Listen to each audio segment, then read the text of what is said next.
Hello बच्चों, कैसे हैं आप लोग। तो आज हम डिस्कस करेंगे न्यूटन के गति के नियम। और उसमें से पहले हम बात कर रहे हैं गति के पहले नियम की, the first law of motion. इस नियम के अनुसार ये नियम क्या कहता है कि प्रत्येक वस्तु, कोई भी जो वस्तु है, वो या तो अपनी विराम अवस्था में या फिर सरल रेखा में, दो कंडीशन है बेटा, या तो विराम अवस्था में या सरल रेखा में, अगर एक समान गति से बनी रहती हैं जब तक कि कोई बाह्य बल उस पर कार्यरत ना हो, जब तक कोई बाह्य असंतुलित बल उस पर कार्य ना करे।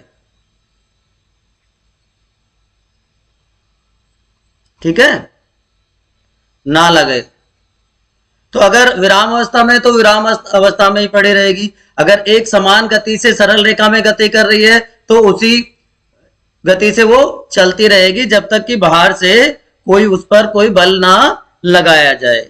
या हम कह सकते हैं कि सभी वस्तुएं अपने आप में अपनी अवस्था में परिवर्तन का विरोध करती हैं। ठीक है, तो गति वाली गति अवस्था में रहना चाहती है और विराम अवस्था वाली विराम अवस्था में ही रहना चाहती है। क्यों होता है ऐसा?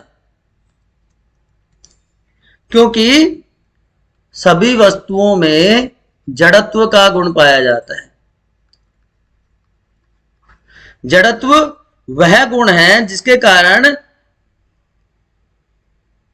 अपनी विराम अवस्था या सरल रेखा में गति की अवस्था का विरोध करता है।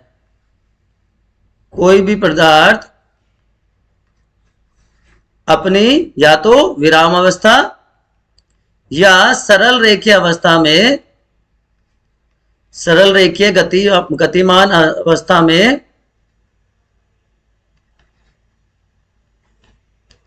परिवर्तन का विरोध करता है। होता है ना, अगर हमारी मर्जी के अनुसार कोई कार्य नहीं होता तो हम उसका विरोध करने की कोशिश करते हैं, रजिस्ट करते हैं, है ना। और यही कारण है कि गति के पहले नियम को जड़त्व का नियम भी कहा जाता है। जो न्यूटन का पहला नियम है उसे जड़त्व का नियम भी कहा जाता है।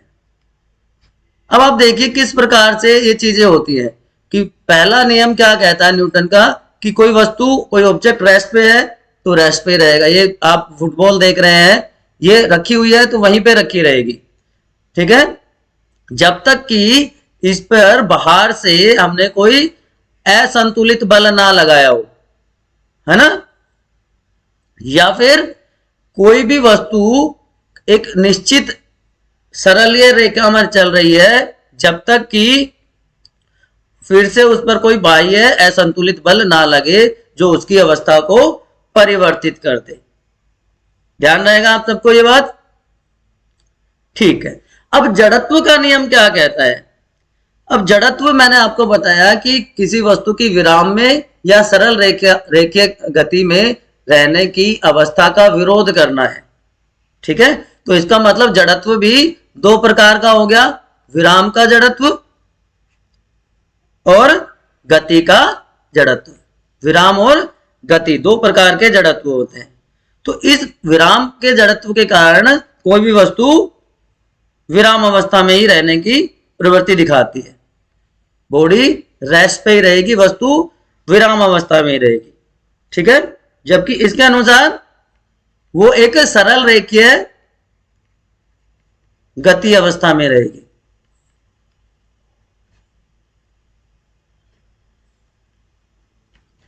ये जड़त्व कहलाता है। ठीक है, तो जड़त्व का नियम यही है कि विराम अवस्था की वस्तुएं विराम में ही रहेंगी और गतिमान वस्तुएं गति की अवस्था में उसी वेग से बनी रहेंगी जब तक कि उस पर कोई बाह्य वेग ना लगाया जाए। इसलिए इस नियम को जड़त्व का नियम भी कहा जाता है। जड़त्व प्रत्येक वस्तु का गुण या प्रकृति है। ये वस्तु का गुण है या हम कह सकते हैं ये उसकी प्रकृति है, उसका नेचर है, उसका स्वभाव है। ठीक है। दूसरी बात, इसे वस्तु के द्रव्यमान के रूप में मापा जाता है। वस्तु के द्रव्यमान के रूप में मापा जाता है।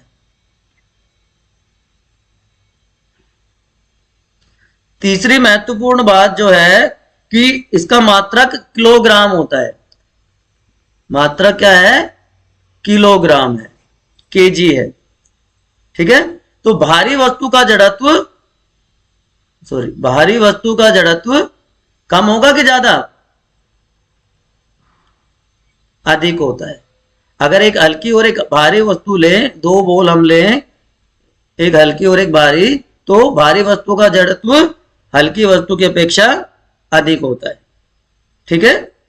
अब देखिए कुछ उदाहरण हम लेते हैं जड़त्व के। आपकी एनसीईआरटी बुक में भी दी हुई है। जड़त्व के प्रकार में हमने देखा था कि भाई विराम अवस्था में है। अब ये सिक्का है, ये इस कार्डबोर्ड पे रखा हुआ है और ये एक ग्लास है। तो जब हम इस कार्डबोर्ड पर उंगली मारते हैं तो इसकी अवस्था का परिवर्तन होता है, लेकिन जो सिक्का विराम अवस्था में था वो विराम में ही रहने की कोशिश करता है और गत्ते के साथ नहीं जाता। गत्ते को हमने बाहरी बल दे दिया, उस बाहरी बल की वजह से वो आगे की तरफ चला जाता है। लेकिन क्योंकि सिक्का उसी अवस्था में, जड़त्व अवस्था में रहना चाहता है और उस कारण ये नीचे की तरफ गिलास में गिर जाता है। ठीक है। बहुत सारे ऐसे उदाहरण है बच्चों जो जड़त्व के हम दैनिक जीवन में देखते हैं। एक और उदाहरण आप देख सकते हो कि आप बस में बैठे हैं, आप रेलगाड़ी में बैठे हैं। ठीक है। चलिए एक बस बनाते हैं आपके लिए।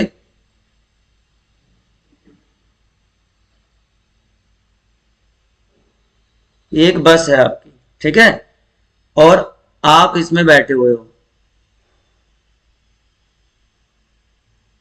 अब एकदम से जब बस चलेगी तो क्या होगा? जैसे ही बस चलेगी आप आगे की तरफ गिर जाते हो ना। क्यों होता है ऐसा? कोई भी यात्री बस के अचानक चलने पर आगे की तरफ गिरता है, क्यों? क्योंकि उसके जो पैर थे, उसके शरीर का जो निचला हिस्सा था वो तो विराम अवस्था में ही रहते हैं, लेकिन शरीर का जो ऊपर का हिस्सा है वो जड़त्व के कारण गति में बना रहता है और वह आगे की तरफ झुक जाता है। इसी प्रकार एक उल्टा केस देख लेते हैं कि बस में आप खड़े हुए हैं और अचानक खड़ा हुआ आदमी और बस अचानक चलती है तो क्या होता है? तो वो आगे गिरेगा कि पीछे गिरेगा?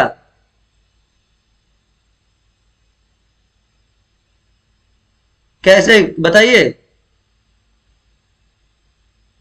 वो उल्टी दिशा में गिरता है। क्यों? क्योंकि इसमें भी वही हुआ कि जो पैर थे और जो शरीर का ऊपरी हिस्सा है वो तो अलग अवस्था में है, लेकिन जो पैर है और बस का जो फर्श है उसके बीच में घर्षण रहता है। तो पैर तो चलना शुरू कर देते हैं, लेकिन शरीर का बाकी हिस्सा जड़त्व के कारण विराम की अवस्था में ही बना रहता है। तो ये दो उदाहरण आप दे सकते हो। कैरम बोर्ड आप सबने देखा होगा, खेला होगा, उसका भी उदाहरण आप ले सकते हैं कि एकदम से जब उसको मारते हैं तो यहां पर जो गोटी होती है वो आगे की तरफ चली जाती है, लेकिन बाकी उसी अवस्था में रहने की कोशिश करते हैं। ठीक है। तो दैनिक जीवन में बहुत सारे उदाहरण ऐसे हैं। तो आप कमेंट सेक्शन में मुझे कोई भी दो उदाहरण बताइए दैनिक जीवन से जहां जड़त्व और न्यूटन के पहले नियम को जोड़कर आप बता सकते हैं। चलिए आगे चलते हैं। अभी मैंने आपको बताया था कि जड़त्व को द्रव्यमान में मापा जाता है, जड़त्व को द्रव्यमान में मापा जाता है ना। तो द्रव्यमान क्या होता है, द्रव्यमान कितना या क्या होता है? किसी वस्तु में उपस्थित पदार्थ की मात्रा, किसी वस्तु में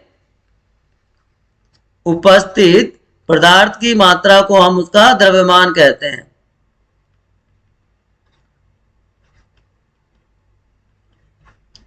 या उसका द्रव्यमान कहलाता है। तो इसे आसानी से मापा जा सकता है। लेकिन अगर मैं जड़त्व को और द्रव्यमान के साथ कंपेयर करूं तो जड़त्व क्या है? हमने शुरू में बात की थी, जड़त्व वस्तु की प्रकृति है, उसका स्वभाव है, उसका गुण है। जबकि द्रव्यमान, मैंने आपको अभी क्या बताया, द्रव्यमान वस्तु में उपस्थित पदार्थ की मात्रा है।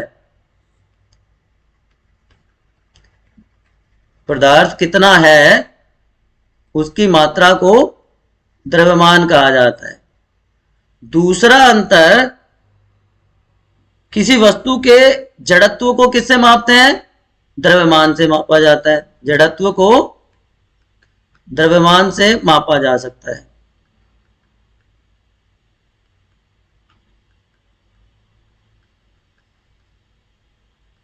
ठीक है।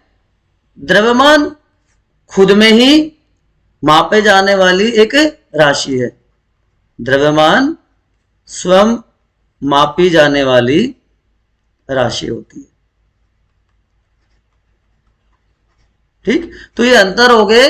अब आपको समझ आ गया होगा कि जड़त्व क्या होता है और द्रव्यमान क्या होता है। तो ये है न्यूटन का पहला नियम, जिसे जड़त्व का नियम भी बच्चों कहा जाता है। और इसके साथ एक और चीज मैं आपको बताना चाहूंगा, संवेग, जिसको अंग्रेजी में कहते हैं मोमेंटम। आगे जब हम दूसरा नियम और तीसरा नियम भी पढ़ेंगे तो वहां पे हमारे काम आएगी, क्योंकि हमने द्रव्यमान की बात की। तो वस्तु के द्रव्यमान तथा वेग का गुणनफल, वेग का गुणनफल क्या कहलाता है? संवेग कहलाता है, मोमेंटम कहलाता है। कि अगर किसी वस्तु की विराम अवस्था या गति अवस्था में परिवर्तन लाने के लिए जो बल लगाया जाएगा वो वस्तु के द्रव्यमान पर और वेग पर, दोनों पर निर्भर करेगा, है ना। और इसको छोटे p से दर्शाया जाता है। ठीक है। तो संवेग को पता भी सबसे पहले न्यूटन को ही चला था। न्यूटन ने ही सबसे पहले संवेग के बारे में बताया था। तो द्रव्यमान मास m हो गया, वेग वेलोसिटी हो गया। तो P बराबर m इंटू v द्रव्यमान तथा वेग का गुणनफल है। यहां पर P हो गया संवेग, m हो गया द्रव्यमान और v हो गया वेग। क्लियर हो गया आपको? अब संवेग सदिश राशि है, यह भी एक सदिश राशि है बच्चों। क्यों? क्योंकि इसमें दोनों चीजें हैं। इसमें क्या क्या है? इसमें परिमाण भी है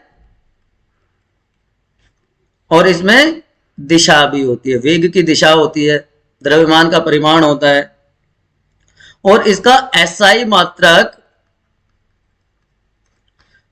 द्रव्यमान को किस में मापते हैं? किलोग्राम में, और वेग मीटर पर सेकंड। तो इसका एसआई मात्रक क्या हो गया? किलोग्राम मीटर पर सेकंड। तो ये था न्यूटन का पहला नियम, या क्या कहते हैं इसको? जड़त्व का नियम भी कहा जाता है। अगले हिस्से में अब हम देखेंगे Newton second law of motion, गति का दूसरा नियम। आपको दो उदाहरण बताने हैं कमेंट सेक्शन में, और अगर कुछ आपको ना समझ में आया तो वो भी आप कमेंट सेक्शन में पूछ सकते हैं।